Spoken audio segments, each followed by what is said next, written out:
Assalamualaikum warahmatullahi wabarakatuh. Selamat malam sahabat Kismis. Kembali lagi bersama saya di channel Horor Kismis, kisah seputar misteri. Malam ini, di segmen Naskah Misteri, saya akan membawakan sebuah kisah nyata kiriman dari @radit. Sebuah cerita tentang dendam yang tak pernah selesai. Tentang arwah yang kembali menuntut balas. Cerita yang berjudul Dendam Pocong Sumarni. Tapi sebelum kita masuk, pastikan kalian sudah menekan tombol subscribe, like, dan tinggalkan komentar, agar saya lebih semangat lagi membawakan kisah-kisah kelam dari balik kegelapan malam. Sekarang, siapkan diri kalian. Matikan lampu dan biarkan rasa takut perlahan menghampiri. Karena inilah kisah misterinya.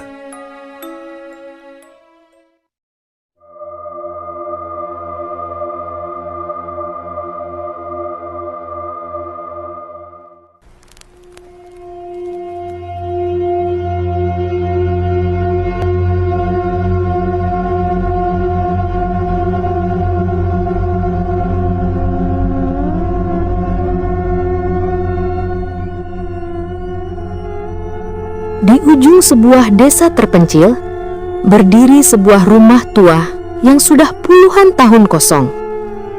Warga desa menyebutnya rumah kutukan. Konon, rumah itu dulu milik seorang perempuan bernama Sumarni. Angin malam, suara pintu berderit pelan. Malam itu sunyi, hanya suara jangkrik bersautan. Tapi, dari arah rumah kosong itu, terdengar sesuatu. Tangisan lirih perempuan, samar. Astaga, kau dengar itu? Ada suara nangis dari dalam rumah. Sudah kubilang, jangan lewat sini malam-malam. Itu pasti Sumarni. Sumarni, seorang istri sederhana. Hidupnya tenang, hingga suatu hari fitnah kejam merenggut segalanya. Ia dituduh berselingkuh dengan pria lain. Hinaan, caci maki, dan tatapan jijik warga membuatnya tak sanggup lagi menahan rasa malu. Suara orang banyak bergunjing, mengejek, berteriak, "Perempuan jalang! Tidak tahu malu!" Malam itu, di kamar rumahnya sendiri, Sumarni memilih mengakhiri hidupnya. Kursi jatuh, tali berderit, lalu hening. Diikuti suara perempuan berbisik lemah. "Aku tidak bersalah." Sejak saat itu, rumah itu kosong. Tak ada yang berani masuk. Tapi warga tahu arwah Sumarni masih ada di sana. Tangisannya sering terdengar, terutama setiap malam Jumat. Tangisan makin jelas, disusul angin berhembus keras, pintu terbanting. Dan malam ini, tangisan itu terdengar lagi, mengingatkan semua orang bahwa dendam Sumarni belum selesai. Tangisan berubah jadi jeritan parau. "Aku tidak bersalah." Malam itu, sekelompok pemuda desa nekat mendatangi rumah kosong di ujung jalan. Mereka ingin menguji nyali, merekam suasana angker rumah peninggalan Sumarni. Suara jangkrik, langkah kaki di tanah, bisikan pelan sambil tertawa kecil. Malam itu, sekelompok pemuda desa nekat mendatangi rumah kosong di ujung jalan. Mereka ingin menguji nyali, merekam suasana angker rumah peninggalan Sumarni. Suara jangkrik, langkah kaki di tanah, bisikan pelan sambil tertawa kecil. Hahaha, ayo kita buktikan kalau semua cerita itu cuma mitos. Kau yakin? Katanya yang masuk sini bisa kena kutukan. Sudahlah, rekam saja. Nanti kalau ada penampakan, kita jadi viral. Bunyi pintu kayu tua berderit keras saat didorong. Krek! Begitu pintu terbuka, udara dingin langsung menyergap tubuh mereka. Debu berterbangan, bau apek memenuhi hidung. Lampu ponsel menyapu ruangan penuh jaring laba-laba dan perabot berdebu. Angin mendesir, papan lantai berderit setiap langkah. Aku dengar sesuatu. Samar suara tangisan lirih seorang perempuan. Kau dengar? Itu suara siapa? Mereka menahan nafas. Tangisan itu makin jelas, seperti dari dalam kamar di ujung lorong. Dengan rasa takut bercampur penasaran, mereka melangkah mendekat. Tangisan semakin keras, lalu berganti bisikan seram. Suara perempuan, lirih, parau. Aku tidak bersalah. Semua pemuda terkejut, salah satu menjatuhkan ponsel ke lantai, kedebuk. Astaga, itu suara siapa? Tenang, mungkin cuma hembusan angin. Mereka memberanikan diri membuka pintu kamar. Dan saat pintu terbuka, tiba-tiba salah satu dari mereka menjerit histeris. Aku tidak bersalah! Aku tidak bersalah! Jeritan panjang disusul suara barang pecah, lalu hening mencekam. Malam itu, satu dari mereka kerasukan. Matanya kosong, mulutnya terus mengulang-ulang kalimat yang sama. Kalimat yang dulu diucapkan Sumarni tepat sebelum ia mati gantung diri. Suara tangisan perempuan menggema, lalu mendadak berhenti. Hari-hari berlalu setelah kejadian kerasukan di rumah kosong itu. Namun, cerita tentang suara tangisan dan bisikan "aku tidak bersalah" semakin menyebar. Di tengah kegaduhan, seorang guru tua bernama Pak Rahmat mulai merasa ada yang janggal. Suara lembaran kertas dibuka, pena menulis, jam dinding berdetak pelan. Pak Rahmat membuka arsip lama desa. Ia menemukan catatan kematian Sumarni. Namun, yang tertulis hanya satu kalimat singkat. Pak Rahmat membaca pelan. Sumarni mati karena bunuh diri. Penyebab perselingkuhan. Kertas dilipat keras. Napas berat. Pak Rahmat berbisik gusar. Tapi tidak ada bukti. Siapa yang menuduhnya? Kenapa semua orang percaya begitu saja? Sore itu ia menemui seorang nenek tua, saksi hidup dari masa lalu. Nenek itu gemetar saat nama Sumarni disebut. Suara angin sore, burung gagak, kayu kursi berderit. Nenek lirih. Aku ingat malam itu orang-orang mengarak Sumarni keliling desa. Mereka teriak-teriak, memanggilnya pelacur. Aku lihat sendiri, ia menangis, memohon. Dia bilang, "Aku tidak bersalah." Samar, gema suara teriakan massa. Perempuan jalang, tidak tahu malu. Keesokan harinya, kami dengar dia mati, menggantung diri di rumahnya. Namun, rahasia kelam mulai terkuak. Sumarni ternyata sedang hamil muda saat itu. Dan kehamilan itu adalah anak sah dari suaminya sendiri. Pak Rahmat terkejut. Jadi, dia tidak bersalah sama sekali. Dia difitnah. Malam itu, setelah mengetahui kebenaran, Pak Rahmat tak bisa tidur. Ia mendengar suara aneh dari luar jendela rumahnya. Angin malam, daun bergesekan, ketukan pelan di kaca jendela. Ketukan itu diikuti bisikan lirih. Suara perempuan, Parau berbisik, "Aku tidak bersalah." Ketukan semakin keras, lalu mendadak suara kaca retak. Krak! Pak Rahmat terlonjak kaget. Dan untuk pertama kalinya, ia percaya arwah Sumarni benar-benar ada dan ia menuntut keadilan. Setelah malam itu, Pak Rahmat tak pernah sama lagi. Ia tahu kematian Sumarni bukan bunuh diri biasa. Dan sejak rahasia itu terbuka, teror semakin nyata. Malam Jumat, beberapa warga desa melihat sesuatu di rumah kosong milik Sumarni. Di jendela kamar yang dulu menjadi tempatnya mati, ada sosok berdiri kaku. "Kau lihat itu? Astaga! Itu pocong! Ya Allah! Matanya melotot begitu!" Sosok itu pocong.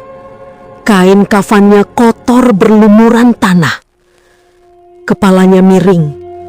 Lehernya seakan masih terikat tali gantung. Dari mulutnya keluar bisikan lirih. Samar suara parau perempuan berulang-ulang. "Aku tidak bersalah. Aku tidak bersalah. Itu arwah Sumarni." Tak lama kemudian, pocong itu menghilang dari jendela. Tapi tiba-tiba terdengar suara loncatan keras dari halaman rumah. "Lari, lari!" Malam itu menjadi saksi.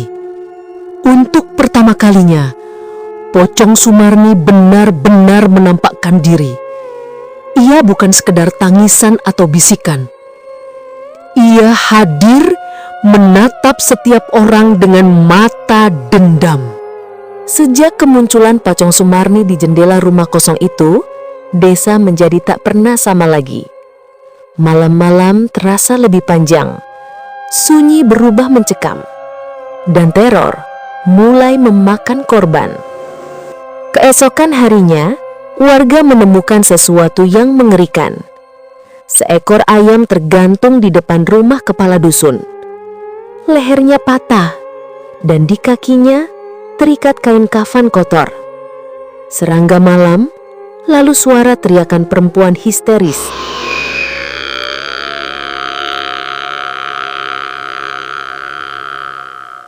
Ibu warga menangis. "Astaga, itu tanda pocong Sumarni." Hari berganti hari, kejadian aneh semakin sering terjadi. Air sumur warga berubah merah seperti darah. Bau busuk memenuhi udara tanpa sebab. Dan suara tangisan selalu terdengar menjelang tengah malam. Air menetes, berubah menjadi cipratan cairan kental, lalu bisikan lirih. "Aku tidak bersalah." Puncaknya terjadi pada malam Jumat Kliwon. Seorang pria yang dulu dikenal sebagai orang pertama yang menyebarkan fitnah tentang Sumarni ditemukan tewas. Pintu rumah terbuka perlahan, lalu hening. Tubuhnya tergantung di pohon depan rumah. Matanya melotot, lidahnya terjulur, persis seperti cara mati Sumarni. Jeritan warga ramai. "Ya Allah, ya Allah!" Pak Rahmat serius gelisah. Ini bukan kebetulan, ini balas dendam. Arwah Sumarni, dia ingin semua yang mendoliminya mati dengan cara yang sama. Sejak malam itu, warga tak lagi tidur nyenyak. Mereka tahu satu persatu nama-nama yang dulu menuduh Sumarni akan dipanggil. Suara loncatan pocong mendekat. Dum, dum, dum. Disusul bisikan parau. Aku tidak bersalah. Malam semakin mencekam. Satu persatu warga yang dulu memfitnah Sumarni mati dengan cara mengenaskan. Tapi bagi Pak Rahmat, jawabannya belum jelas. Ia yakin ada rahasia yang belum terungkap di dalam rumah kosong itu. Angin malam bertiup, langkah kaki menyusuri lorong kayu berderit. Dengan hati-hati, ia masuk ke rumah kosong peninggalan Sumarni. Debu tebal menutupi setiap sudut. Bau anyir masih terasa menusuk hidung. Suara pintu berderit pelan, kelelawar berterbangan.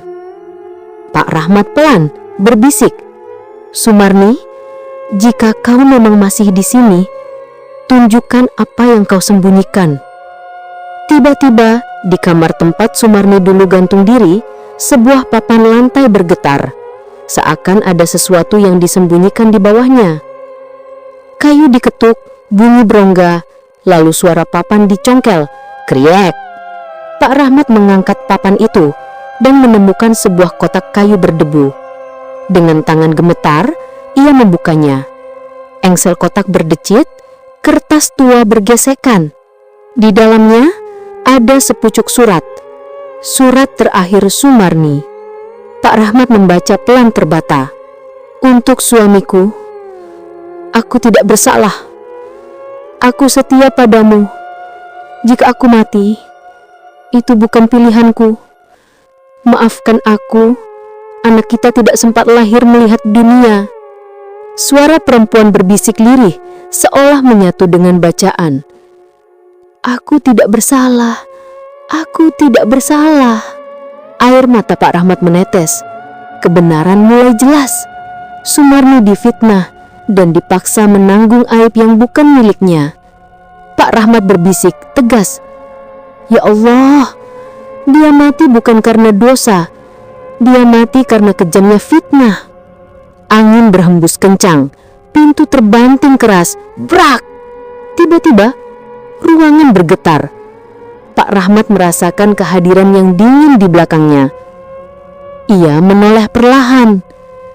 Detak jantung semakin cepat. Suara kain diseret di lantai. Dan di sana berdiri pocong Sumarni, menatapnya dengan mata penuh air mata sekaligus amarah. Bisikan parau memenuhi ruangan. "Aku tidak bersalah. Aku tidak bersalah." Sejak surat terakhir Sumarni ditemukan, teror semakin menjadi-jadi. Kini bukan hanya suara tangisan, bukan hanya bisikan, tapi kematian demi kematian menghantui desa itu.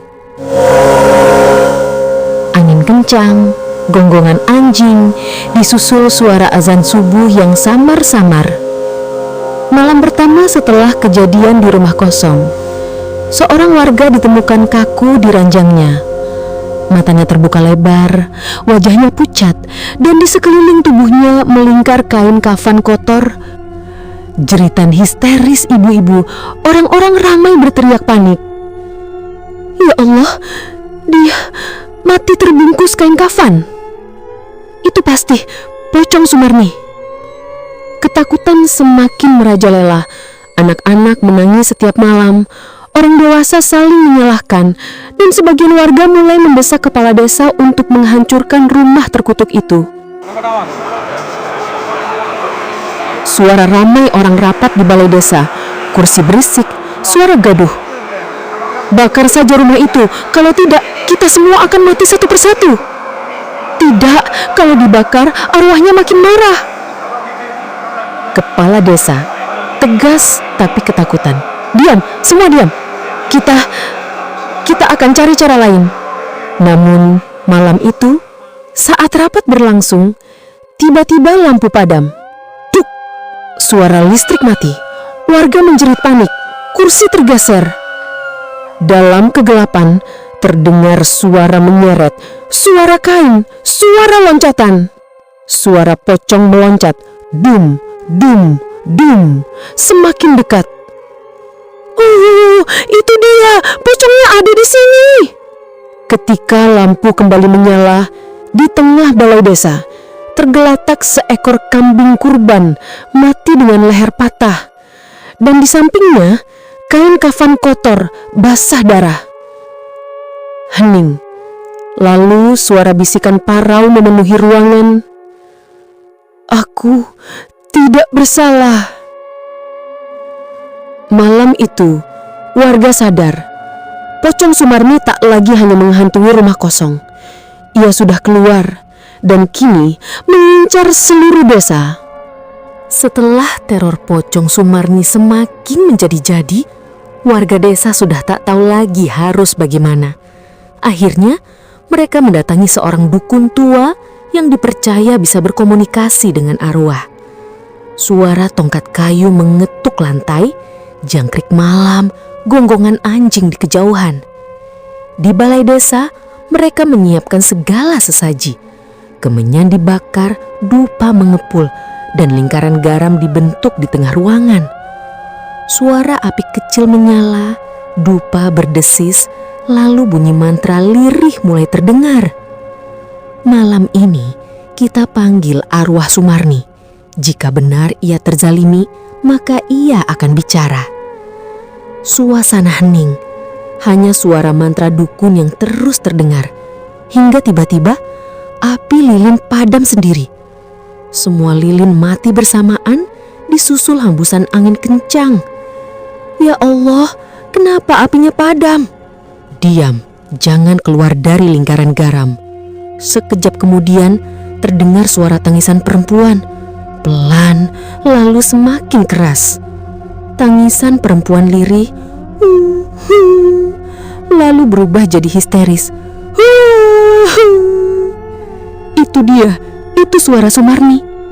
Tiba-tiba salah satu warga yang dulu pernah menyebarkan fitnah kesurupan.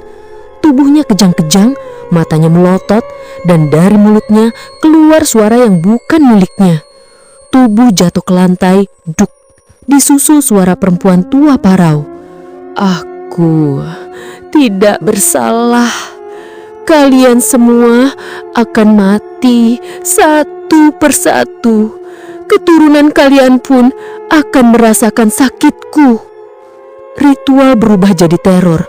Warga berteriak, mencoba kabur, tapi dukun berusaha menahan. Sumarni, jika kau di sini, tunjukkan siapa yang bersalah. Suara keras, benda pecah, kursi terlempar, lalu bisikan bergema. Fitnah, fitnah, aku tidak bersalah. Malam itu, warga benar-benar percaya Sumarni bukan mati bunuh diri. Ia mati karena fitnah. Dan dendamnya bukan hanya untuk mereka yang menzalimi, tapi untuk seluruh keturunan mereka. Sejak ritual pemanggilan itu, bukan lagi sekadar teror, tapi kematian nyata mulai menjemput satu persatu warga desa. Angin malam berdesir, gonggongan anjing putus-putus, lalu hening panjang. Malam Jumat Kliwon itu, desa diguncang peristiwa paling mengerikan. Hujan deras turun, petir menyambar, dan dari rumah kosong Sumarni terdengar jeritan panjang. Hujan deras, petir menyambar, krar, jeritan perempuan menggema di kejauhan. Suara itu dari rumah Sumarni. Jangan ke sana, itu jebakan arwahnya. Namun terlambat. Beberapa pemuda desa yang penasaran nekat masuk. Dan apa yang mereka lihat membuat darah mereka membeku. Pintu kayu terbuka berderit, langkah kaki masuk, lalu hening. Di dalam rumah kosong itu, terdapat 3 warga yang hilang sejak sore, tergantung di langit-langit dengan kain kafan menjerat leher mereka. Suara tali bergoyang, kerik, kerik, diiringi hujan deras. Ya Allah, mereka mati semua. Tiba-tiba lampu Petromax yang mereka bawa padam. Dalam kegelapan terdengar suara loncatan mendekat. Dung, dung, dung. Pocong meloncat semakin dekat, disertai suara kain diseret. "Sumarni, jangan ganggu kami." Dalam kilatan petir berikutnya, mereka melihatnya. Pocong Sumarni berdiri di sudut ruangan. Kepalanya miring, matanya basah penuh amarah dengan kain kafan yang meneteskan darah.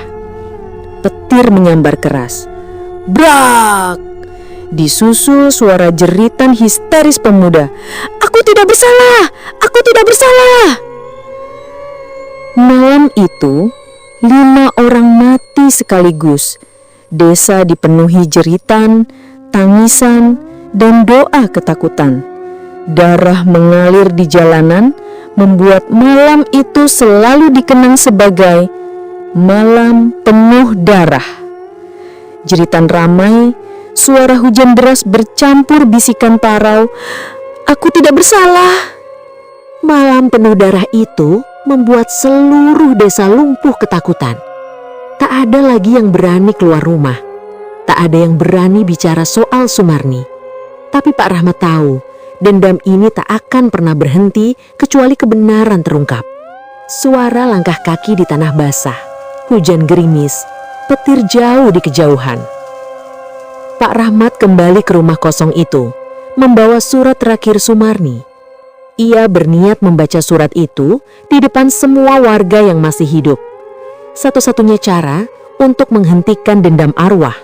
Suara ramai warga berkumpul, berbisik ketakutan, kemenyan dibakar. "Dengarkan, Sumarni mati bukan karena dosa. Dia difitnah, dia dipaksa menanggung aib yang tidak pernah ia lakukan." Tiba-tiba, angin kencang menerpa. Lampu padam, dan di tengah ruangan itu, pocong Sumarni muncul. Bum! Suara keras, pintu terbanting, bisikan parau menggema. "Aku tidak bersalah." Warga menjerit histeris, "Pocong!" Namun kali ini, Pak Rahmat tidak mundur. Dengan suara lantang ia mengangkat surat itu. "Sumarni, kami semua sudah tahu kebenaranmu. Kau tidak bersalah. Hentikan dendamu. Pergilah dengan tenang." Seketika, pocong Sumarni terdiam. Tangis lirih menggema di seluruh ruangan. Tangisan perempuan lirih berubah pelan, mereda, suara angin berhenti. Perlahan kain kafan yang membungkusnya terlepas. Sosoknya berubah menjadi perempuan dengan wajah pucat penuh luka. Namun kali ini senyumnya samar, seolah lega. "Terima kasih, akhirnya kebenaranku terlihat." Suara lembut angin, lalu suara kain jatuh dan menghilang. Dendam Sumarni akhirnya reda. Tapi sebelum benar-benar lenyap, ia meninggalkan satu pesan. Bisikan samar, makin pelan, "Jangan pernah mainkan fitnah, karena arwah tak pernah benar-benar mati." Sejak malam itu, rumah kosong di ujung desa dibiarkan terbengkalai. Tak ada yang berani mendekat. Namun setiap malam Jumat Kliwon, warga masih sering mendengar suara tangisan samar. Suara seorang perempuan yang terus mengulang kata-kata. Suara lirih di kejauhan. "Aku tidak bersalah." Fade out ke hening panjang. Dan itulah akhir dari kisah dendam pocong